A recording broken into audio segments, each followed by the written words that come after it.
ओम नमो भगवते वासुदेवाय। ओम नमो भगवते वासुदेवाय। ओम ओम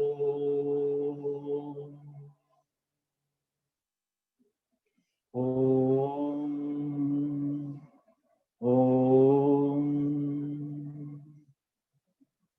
ओम श्री परमात्मने नमो नमः।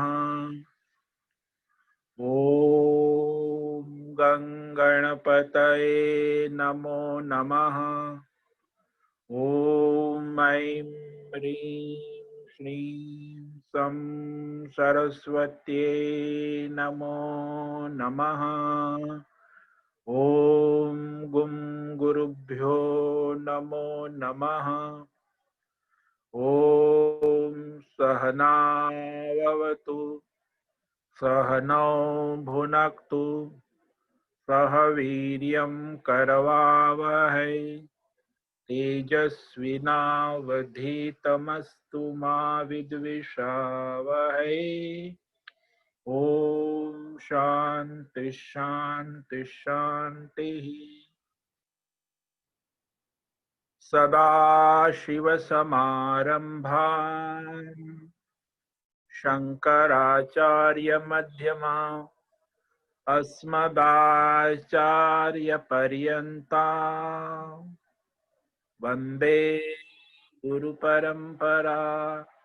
वन्दे गुरुपरम्परा। ॐ पार्थाय प्रतिबोधितां भगवतां नारायणेन स्वयं व्यासेन ग्रथितां पुराणमुनिना मध्ये महाभारतम् अद्वैतामृतवर्षिणीं भगवतीम् अष्टादशाध्यायिनीम् अम्ब त्वामनुसन्दधामि भगवत् गीते भवद्वेषिणीम्। गीते भवद्वेषिणीम्। तो आज विक्रम संवत 2077 आश्विन मास प्रारंभ हो गया है। शुद्ध आश्विन, पुरुषोत्तम मास समाप्त होकर शुद्ध आश्विन प्रथमा तिथि है। शरद ऋतु चल रही है। शनिवार ईस्वी सन 2020 17 अक्टूबर प्रातः 7 बज रहे हैं। हम ऋषिकेश उत्तराखंड हिमालय भारत से स्वामी उत्तमानंद सरस्वती गीता आचार्य शिष्य स्वामी चिन्मयानंद सरस्वती केवलाद्वैत शंकराचार्य परंपरा से शिक्षित दीक्षित भारतीय वैदिक सनातन धर्म अनुसार संपूर्ण भगवद गीता ज्ञान यज्ञ अध्याय 2 सांख्य योग श्लोक 11 पर प्रस्तावना कर रहे हैं। पद वाक्य शब्द प्रमाणतः संस्कृत और हिंदी भाषा में व्याख्यान करेंगे। आप सभी साधकों को ओम नमो नारायणाय।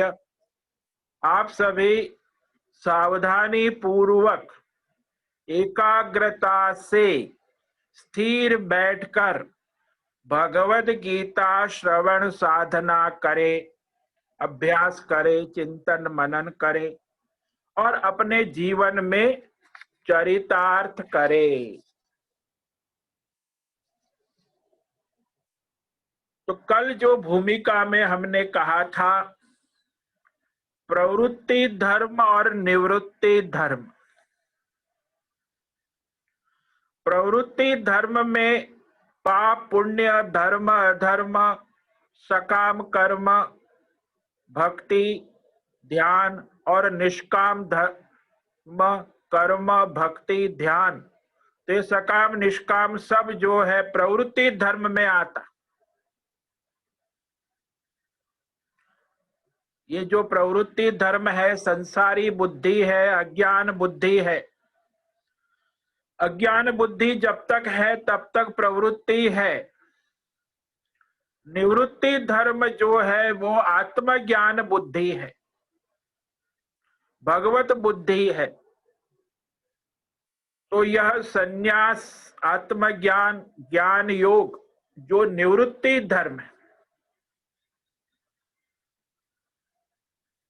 और यहां ये महाभारत युद्ध कर्म क्षत्रिय का स्वधर्म है, अर्जुन का। और अर्जुन भगवान को कहता है कि मुझे ऐसी हिंसात्मक, जिसमें स्वजनों की हिंसा हो रही है, उसमें क्यों लगा रहे।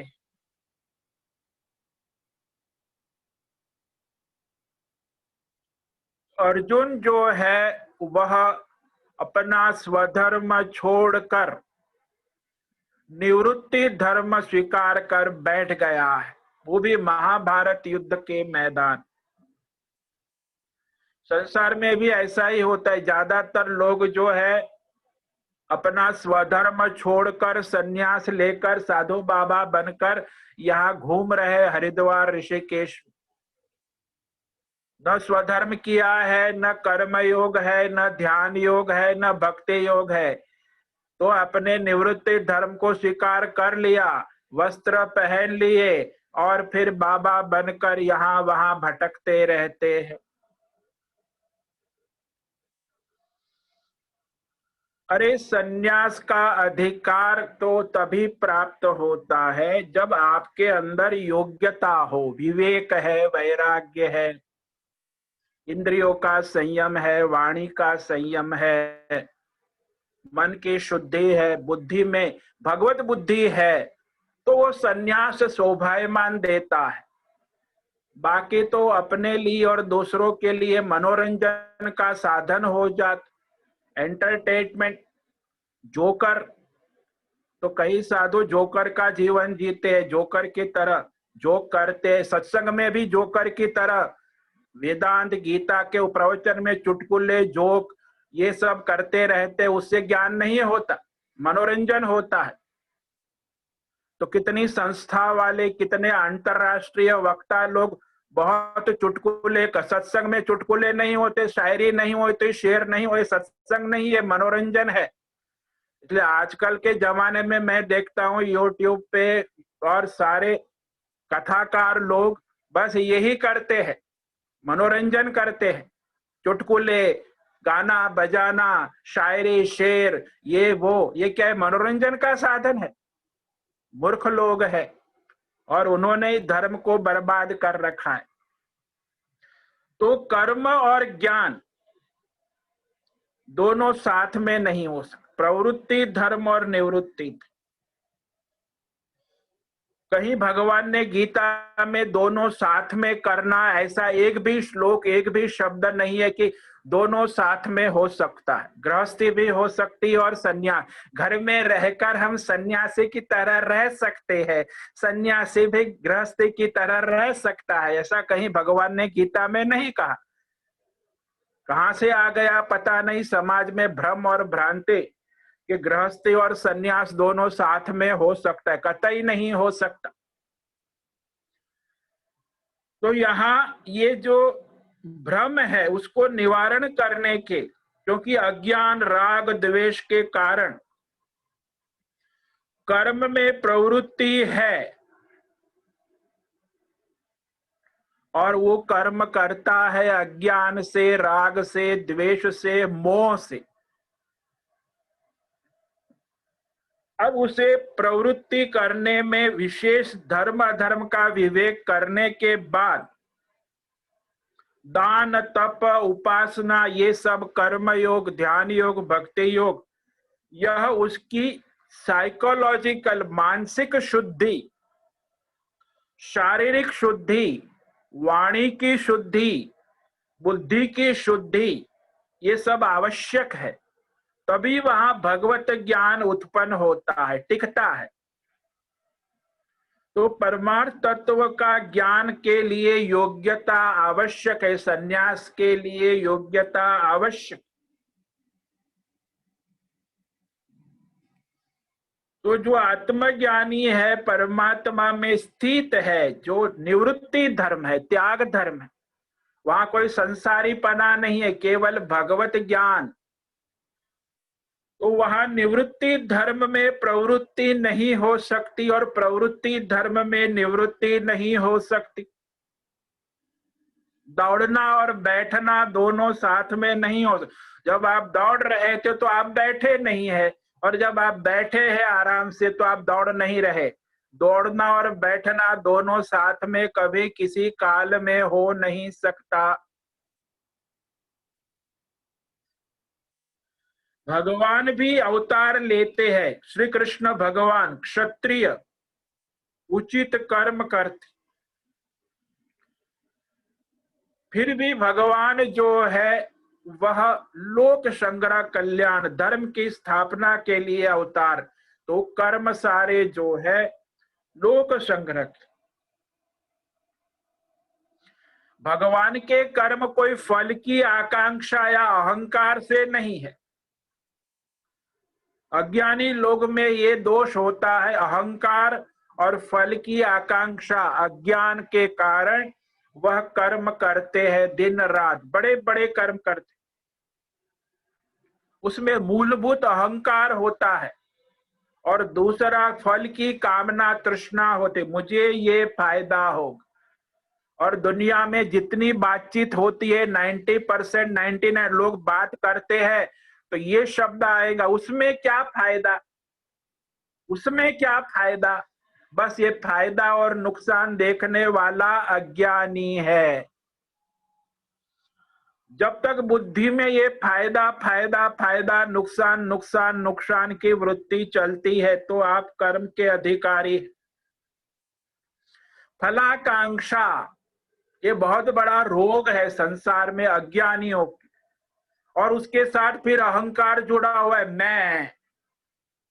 मैं बड़ा इंजीनियर, मैं बड़ा प्राइम मिनिस्टर, मैं बड़ा राजा, मैं माँ, मैं बहन, मेरा स्वधर्म है, मेरा बेटा, मेरी बहू, मेरा पति, मेरी पत्नी। अरे भाई ये सब अहंकार है।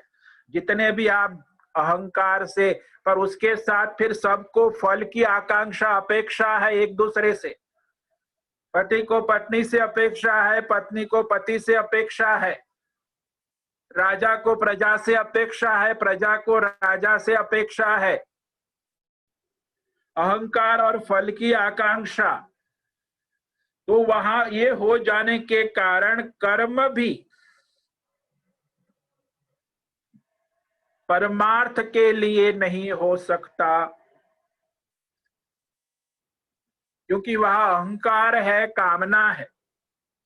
इसलिए कर्म और परमार्थ, आत्मज्ञान, भगवत ज्ञान दोनों साथ साथ में नहीं हो सकते।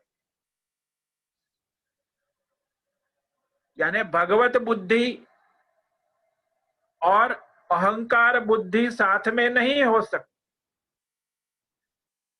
जीव बुद्धि और भगवत बुद्धि साथ में नहीं हो सकती। इसीलिए यहाँ जो आत्मज्ञानी है, भगवत ज्ञानी है, जिन्हें संन्यास ले लिया है और भगवत बुद्धि प्राप्त कर ली है, उसे लगता है मैं कुछ नहीं करता हूं, ऐसा वो जान। क्यों? न उस कर्म के फल की आशा रखता है, यानी उसमें न फलाकांक्षा है, कर्म का अभिमान भी नहीं है,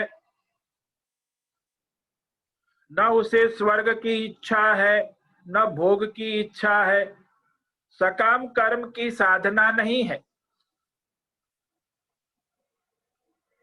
तो सकाम कर्म ये सब आता है, यज्ञ, हवन, स्वर्ग, पितृलोक, देवलोक, और कितनी कामनाएं होती है, उसका सारा कामना पूर्ति के लिए अनेक प्रकार की कर्म और उपासनाएं है। सबके में केंद्र में कामना है। कामना जितनी है उसके साथ अहंकार है, अहंकार से प्रेरित कामनाएं जो है वो कर्म में लगाती है। तो जब तक फल की आकांक्षा है तब तक सकाम कर्म, सकाम धर्म, सकाम ध्यान, सकाम भक्ति, सकाम ज्ञान, ये सब सकाम ही सकाम चलता है। फल की आकांक्षा न रहने पर वो सकाम नहीं, ईश्वरार्थ निष्काम हो जाता है। साधना भी सकाम हो जाती, कर्मयोग भी सकाम और निष्काम दोनों है। फल की इच्छा से करते हैं तो सकाम है, और ईश्वरार्थ करते हैं कर्मयोग तो निष्काम है। ध्यान योग भी अपनी फल की इच्छा से करते हैं तो सकाम है, और ध्यान योग ईश्वरार्थ करते हैं तो निष्काम है। भक्ति योग भी अपने अर्थ भाग लाभ के लिए करते हैं तो सकाम है, और भक्ति ईश्वरार्थ करते हैं तो निष्काम है। तो ये सारी जो सकाम और निष्काम भक्ति दोनों साथ साथ में नहीं हो सकते। सकाम और निष्काम ईश्वरार्थ और कामना पूर्ति के लिए दोनों साथ में नहीं हो सकते। ये जो बात है, फल की आकांक्षा रहने पर ही कर्म जो है निष्काम होता है, और उसमें अहंकार भी नहीं होता। मैं करता, ईश्वर प्रकृति प्रेरणा हो रही है ईश्वर के द्वारा, इसमें मैं करता हूं, मैं ये प्राप्त करूंगा, मुझे ये फल चाहिए, मुझे ये भोग चाहिए, तो ये बस कर्म फल भोग, और इस तरह संसार में जीव घूमता रहता। इसलिए भगवान भगवत गीता में स्पष्ट कर रहे हैं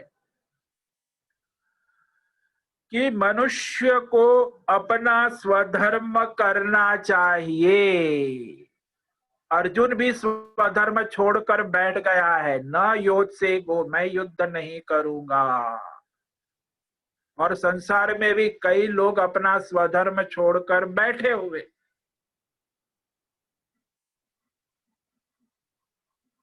अब बात ऐसी है कि भगवान प्रारब्ध अनुसार अपने स्वधर्म करने को कहते हैं, कि सबको अपने अपने प्रारब्ध अनुसार वर्तमान में वो जैसे है वर्णाश्रम धर्म के अनुसार अपना अपना स्वधर्म करना आवश्यक है।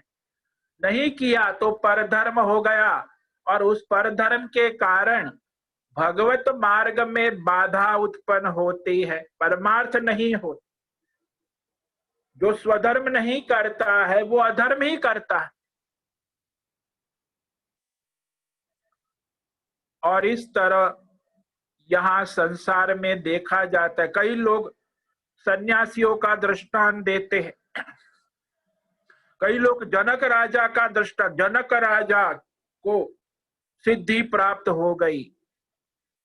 देखो बात ऐसी है, जनक आदि जो है ये राजा का जो हमारे शास्त्रों में वर्णन है, यदि वो तत्वज्ञानी आत्मज्ञानी है और राजपाट कर रहे हैं तो ये उनका प्रारब्ध है, अभी उन्होंने संन्यास नहीं लिया है, तो उनका ज्ञान अभी परिपक्व नहीं हुआ।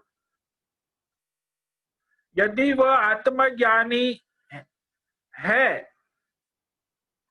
तो कैसे आत्मज्ञान में स्थिति, तो उनका मन शुद्ध है, अंतकरण शांत है, राजपाट से वैराग्य उत्पन्न हो गया है, संन्यास ले लिया है यदि जनक राजा, तो संन्यास के पश्चात वह मुक्त है।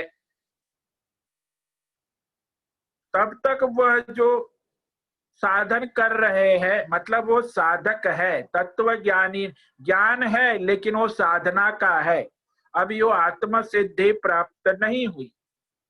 सन्यासी जो है वही आत्मज्ञान में स्थित होते हैं। तो वो आत्मज्ञानी थे लेकिन उनका वो केवल जानकारी सामान्य ज्ञान था, आत्मज्ञान में स्थिति नहीं थी। कई बार इंफॉर्मेशन होती है ज्ञान की लेकिन उसमें स्थिति नहीं होती। तो informative knowledge and experience knowledge is different. आपकी जानकारी से आपको ज्ञान हो गया ऐसा नहीं कह सकते। तो जानकारी वाला ज्ञान अनुभूति का ज्ञान नहीं होता, it is just an information. So there are two type of knowledge, informative knowledge and experience knowledge. आपका गूगल है, ये सारा इंटरनेशनल आप पढ़ते हैं स्कूल कॉलेज में, ये सब इंफॉर्मेटिव नॉलेज। आपकी अनुभूति का ज्ञान ही आपका वास्तविक ज्ञान है, जिसमें आपने अनुभूति या एक्सपीरियंस, एक्सपीरियंस नॉलेज मैंने अनुभव करके कहा। तो ये अनुभव सहित जो ज्ञान होता है वह आत्मज्ञान मनुष्य को अपने परमार्थ में स्थित कर देता। लेकिन उसकी योग्यता के लिए उसे कर्म योग करना होगा, भक्ति योग, ध्यान योग, सारी साधना करनी होगी। पहले तो अपनी कामना और अहंकार को निराकरण करना वो कर्म योग से होता है। जब आप कर्म योग निष्काम करोगे तो वहां आपकी अहंकार और आपकी कामना वासना का ऑपरेशन होता है। कर्मयोग, निष्काम कर्मयोग। सकाम कर्मयोग से तो अहंकार रहता है, सकाम कर्म से तो फल की आकांक्षाएं रहती है। निष्काम ईश्वरार्थ कर्म करोगे प्रारब्ध अनुसार तो फिर आपका जो है वह मन शुद्ध होने लगेगा, इंद्रियां संयमित होने लगे। तो जो भी योग साधना है वो सब शुद्धि के लिए है, संयम के लिए है। पची वो धर्म हो, कर्म योग हो, ध्यान योग हो, भक्ति योग, ये सारे योग जो है वो शुद्धि के लिए। बुद्धि शुद्धि के बाद योगी कर्म नहीं कर, फिर अपनी बुद्धि परमात्मा में स्थित होने के बाद, भगवतमय होने के बाद फिर उसे कोई कर्म का प्रयोजन नहीं रहता। तो सिद्धि को प्राप्त हुआ साधक ही परमात्मा को प्राप्त करता है। इसका अर्थ ये हुआ कि उसने अपना स्वधर्म किया, ईश्वरानुग्रह से उसे अपना कर्म योग, ध्यान योग, भक्ति योग के द्वारा योग्यता प्राप्त होती है और उसके बाद आत्मज्ञान निष्ठा प्राप्त होती है। संन्यास के द्वारा आत्मज्ञान निष्ठा प्राप्त होती है, उसी को मोक्ष मिलता है। तो कर्म, भक्ति, ध्यान, साधन, धर्म, कर्म ये सारे साक्षात मोक्ष के साधन नहीं है।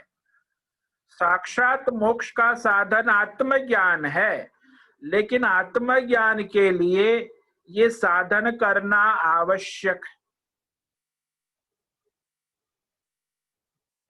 आत्मज्ञान होने के बाद कर्म का होना संभव नहीं है। संपूर्ण गीता में केवल आत्मज्ञान से ही मोक्ष का कहा है। सन्यासी को ही मोक्ष सिद्ध होता है और किसी को नहीं। आत्मज्ञान में स्थित सन्यासी ही मुक्त है और उससे बाद में कोई कर्म का प्रयोजन नहीं रहता। इसीलिए केवल आत्मज्ञान ही मोक्ष का साक्षात हेतु है। गीता में पूरे 18 अध्याय तक भगवान बार बार समझाएंगे, कहेंगे। तो भगवत गीता का तात्पर्य ही आत्मज्ञान मोक्ष है, इसे गीता मोक्ष शास्त्र है। गीता का लक्ष्य आपको कर्म योग में बैठाने, भक्ति में, ध्यान में, ये साधन करने के लिए कहते ताकि आप आत्मज्ञान मोक्ष में स्थित हो जाओ। मोक्ष संन्यास योग 18 अध्याय।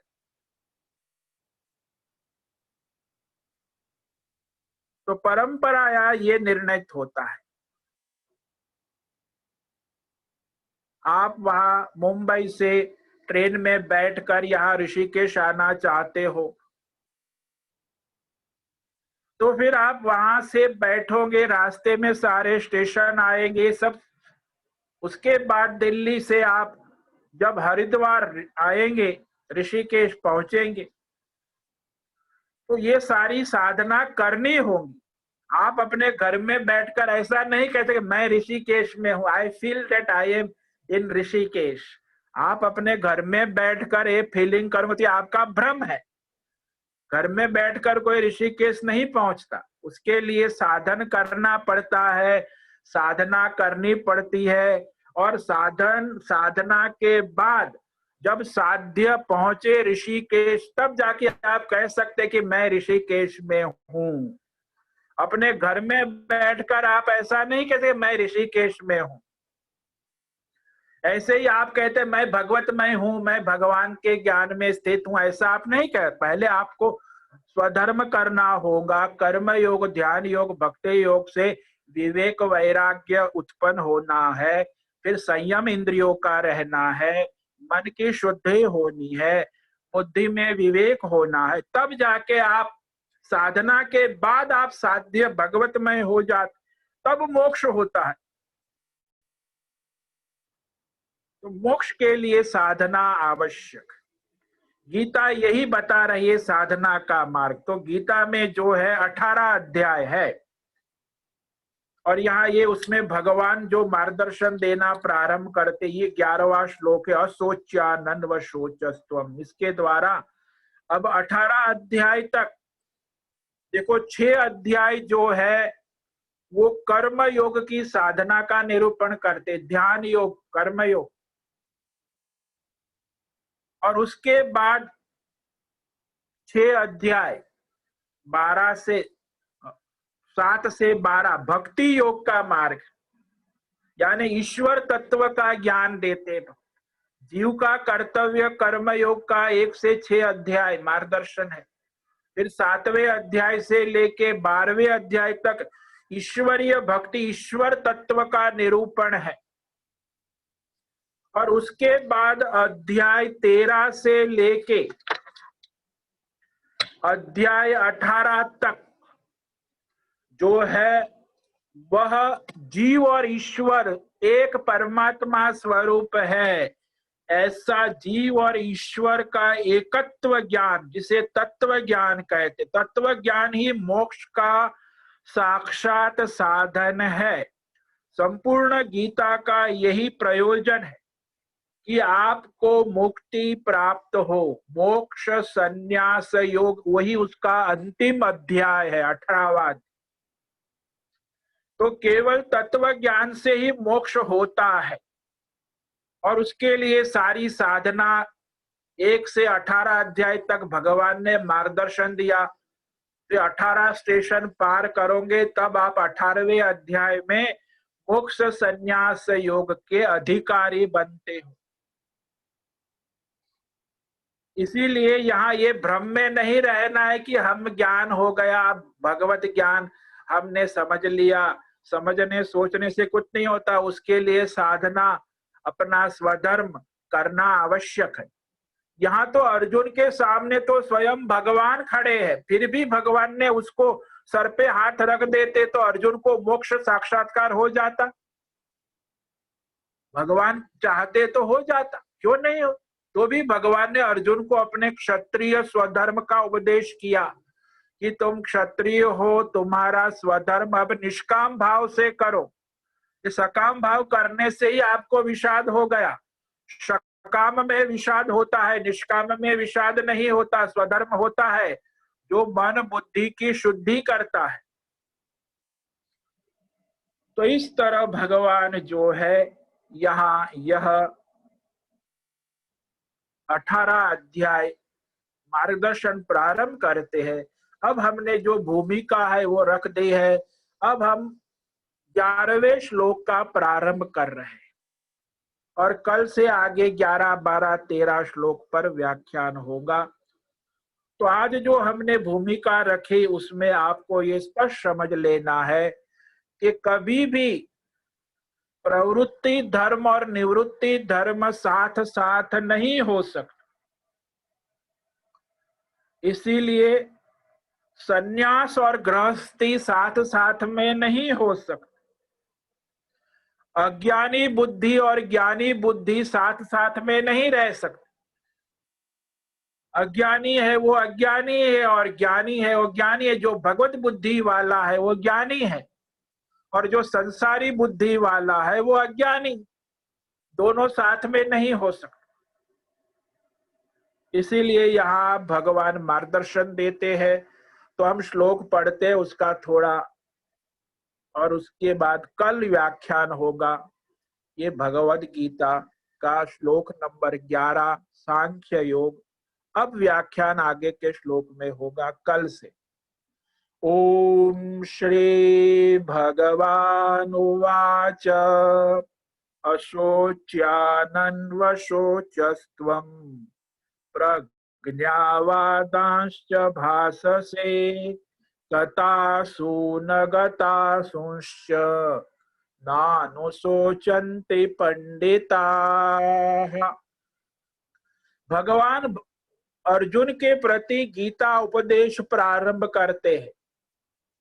भगवान ने कहा, हे अर्जुन, तू न शोक करने योग्य स्वजनों के लिए शोक करता है और बड़े ज्ञानी पंडित तो आत्मज्ञानी जैसी बातें करता है।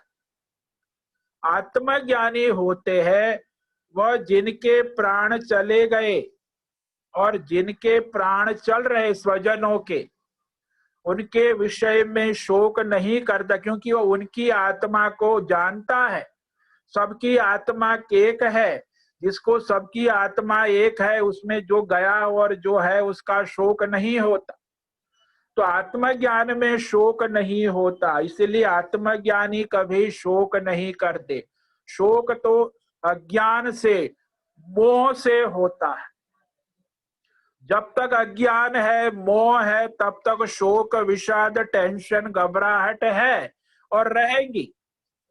इसलिए उसका निवारण है आत्मज्ञान। तो इस पर हम कल व्याख्यान करेंगे। ओम नमो नारायणाय, ओम नमो नारायणाय, ओम नमो नारायणाय, ओम नमो नारायणाय। ओम सर्वे भवन्तु सुखिनः, सर्वे सन्तु निरामया, सर्वे भद्राणि पश्यन्तु, मा कश्चित् दुःखभाग् भवेत्। असतो मा सद्गमय, तमसो मा ज्योतिर्गमय, मृत्योर्मा अमृतंगमय। ओम पूर्णमद पूर्णमिदं पूर्णात् पूर्णमुदच्यते पूर्णस्य पूर्णमादाय पूर्णमेवावशिष्यते। ओम शांति शांति शांति। ओम गुम गुरुभ्यो नमो नमः। ओम तत्सत। श्री कृष्णार्पणमस्तु। ओम ओम ओम।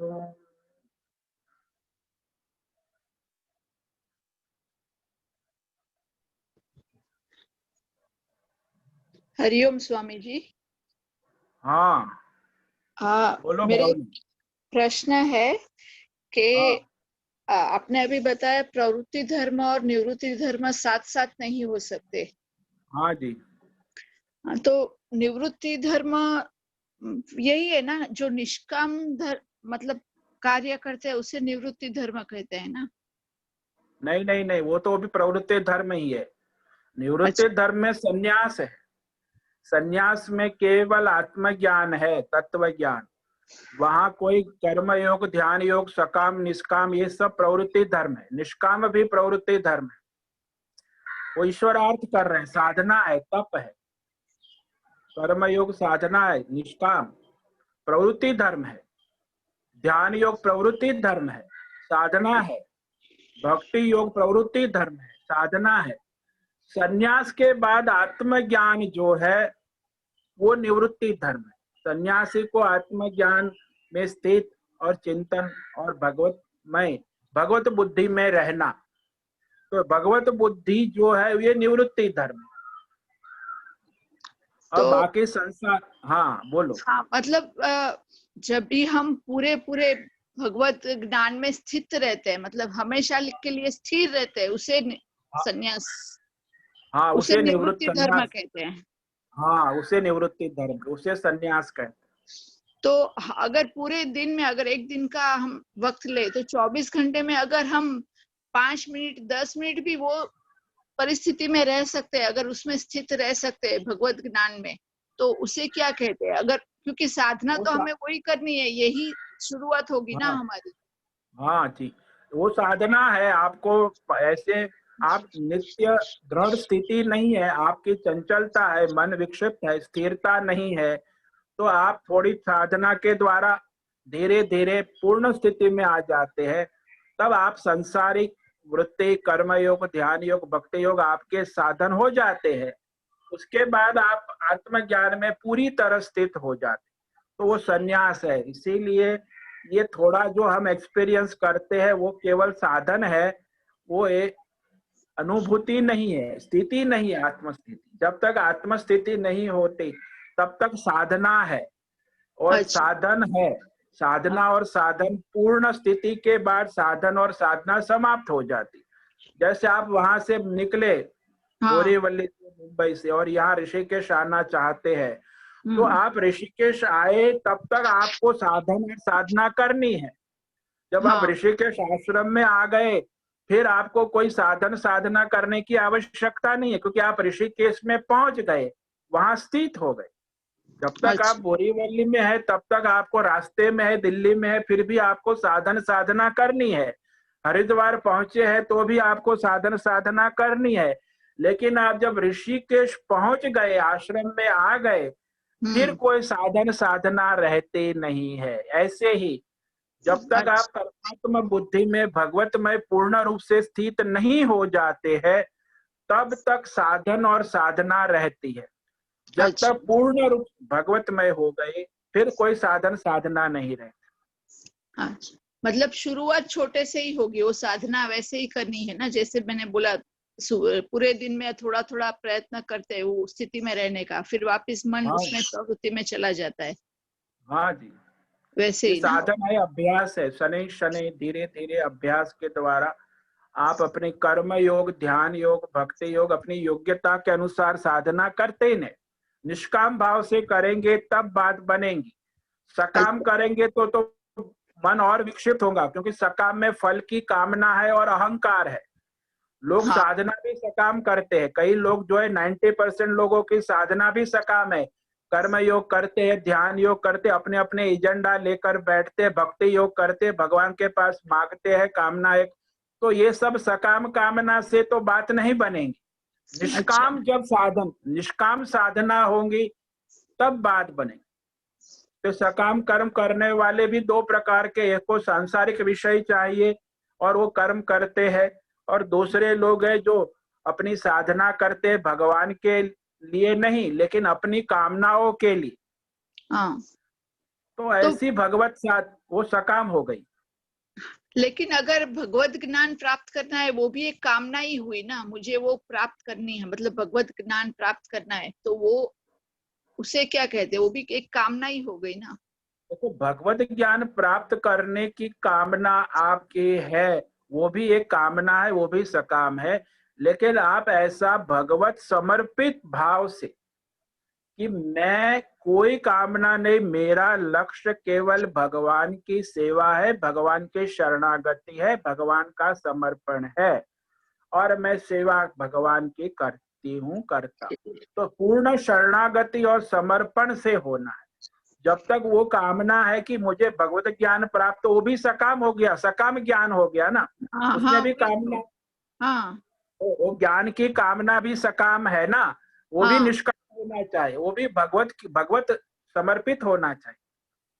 अच्छा, तो वो भी सोचना नहीं है कि मुझे भगवत ज्ञान प्राप्त करना है, सिर्फ भगवत की सेवा करनी है, वैसे। हाँ, भगवान की शरणागति और भगवान की सेवा, बस। अच्छा अच्छा अच्छा, ओके स्वामी जी। हाँ।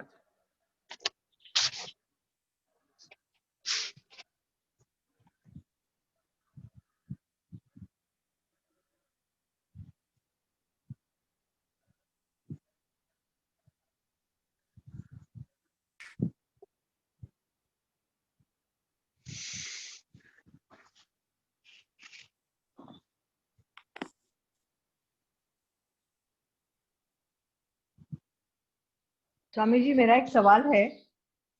हाँ जी, वैशाली। कौन? हाँ वैशाली, वैशाली, बोलो। हाँ बोलो आप वैशाली। आप कहते, हम एंड में कहते हैं कि ओम तत्सत, तो हाँ, उसका मतलब क्या है? ओम परमात्मा है, तत् यानी सब भगवान का है, और सत यानी केवल परमात्मा ही सत्य है। तत् का मतलब है सब भगवान को समर्पित है। सत्य यानी केवल परमात्मा की ही सत्ता है और किसी की सत्ता नहीं। ओम परमात्मा का पूर्ण स्वरूप, इसलिए ओम तत्सत।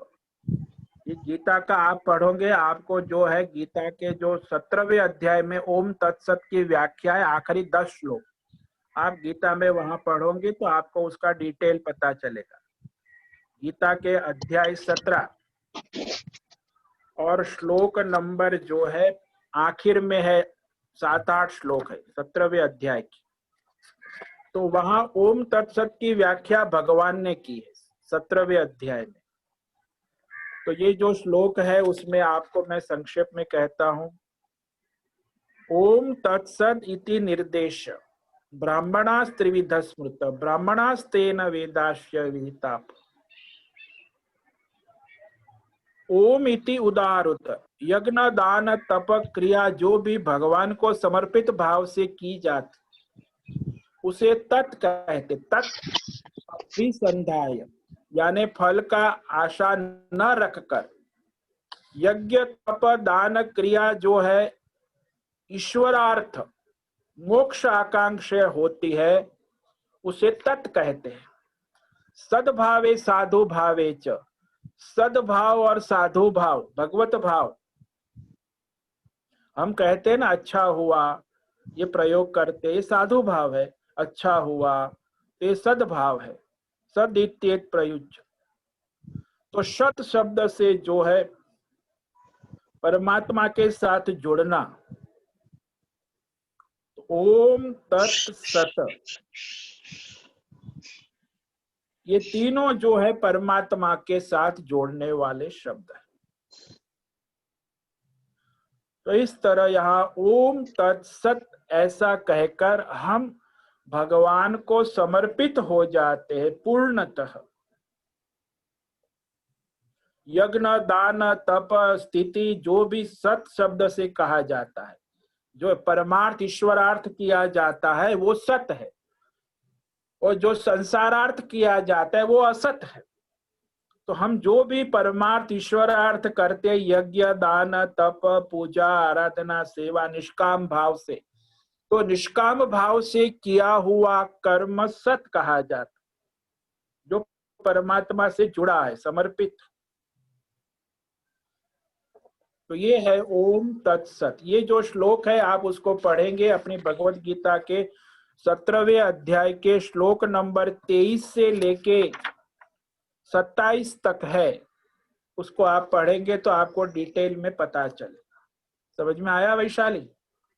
हाँ जी, प्रणाम, थैंक यू, प्रणाम, धन्यवाद। स्वामी जी, हीरा। हाँ जी, हाँ, हीरा बोलो हीरा। हाँ, स्वामी जी आप प्यार से समझाए, आप कर्कश और एकदम गुस्से में क्यों समझा? गुस्से में कहा, हम तो प्यार से समझते। प्यार और गुस्सा एक ही है, उसमें क्या फर्क पड़ता है? आप अभी जो भगवत सुनना है। गीता में है, हाँ, हाँ, भगवत गीता हाँ, में सब लिखा है, लेकिन अभी की जनरेशन को तो इतने हाइपर है कि पूछो मत। उनको तो हाँ तो इतना है। गुस्सा है कि हाँ, पूछो मत। वो सब ऐसे गुस्से वालों के से दूर ही रहते हैं। फिर अपना हाँ, सत्संग नहीं सुनेंगे, भगवत गीता नहीं सुनेंगे। अरे भाई, उनकी जिनकी योग्यता होगी, अधिकार होगा, वो सुनेगा, वो सत्संग करेगा, साधना करेगा। जिनके कर्म नहीं है तो कर्म का खेल है अपने अपने। जिसके कर्म पके है वो पकेगा, फल पकता है, ऐसे कर्म पके है वो साधन करेगा।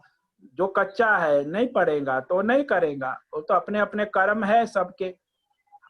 कोई किसी को कर्म से ही सब होता है, अपने अपने, किसी के द्वारा नहीं होता। मैं कुछ नहीं कर सकता। आपके कर्म पके हैं तो आप सत्संग करती है।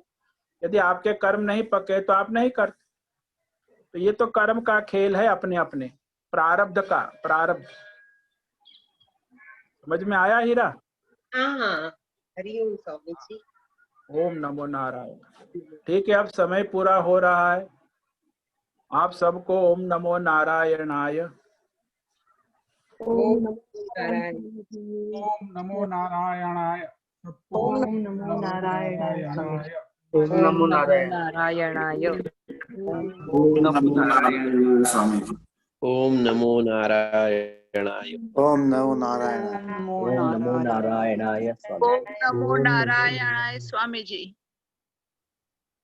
ओम नमो ओम नारायणाय। नमो नारायणाय स्वामी। सबको ओम नमो नारायणाय। ओम नमो नारायणाय।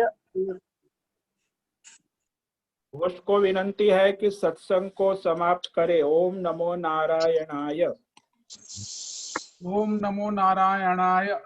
स्वामी जी, अभी भी काफी साधकों का फोटो और नाम पूर्ण नहीं है। उनसे विनंती है कि अपना फोटो और नाम जो है पूरा तरह से याद कर दीजिए। हाँ, फोटो और नाम तो अब उनको सेटिंग आना सिखाना चाहिए ना। कई लोगों को पता ही नहीं चलता कैसे सेटिंग करना, इसीलिए उनको आप कांटेक्ट करो, वहां से उनसे बात करो। हाँ ऐसे उनको सिखाना पड़ेगा, ऐसे थोड़ी कहने से नहीं हाँ, होता। कई लोगों को तो पता। कई लोगों को कनेक्ट किया है, उनको करना है, मगर वो कल हो रहा है। हाँ, तो बस वो आप उसको कनेक्ट करो। कल कल नहीं, आज आज, ऐसा करो, आज आज। ओम ठीक नमो है स्वामी जी। नारायण। ओम नमो नारायण भद्रेश जी। भद्रेश जी, ओम नमो नारायण। ओम नमो नारायण। अब हम हमारा आज का सत्संग यहाँ पूर्ण करते हैं। सबको ओम नमो नारायण। ओम नमो नारायण।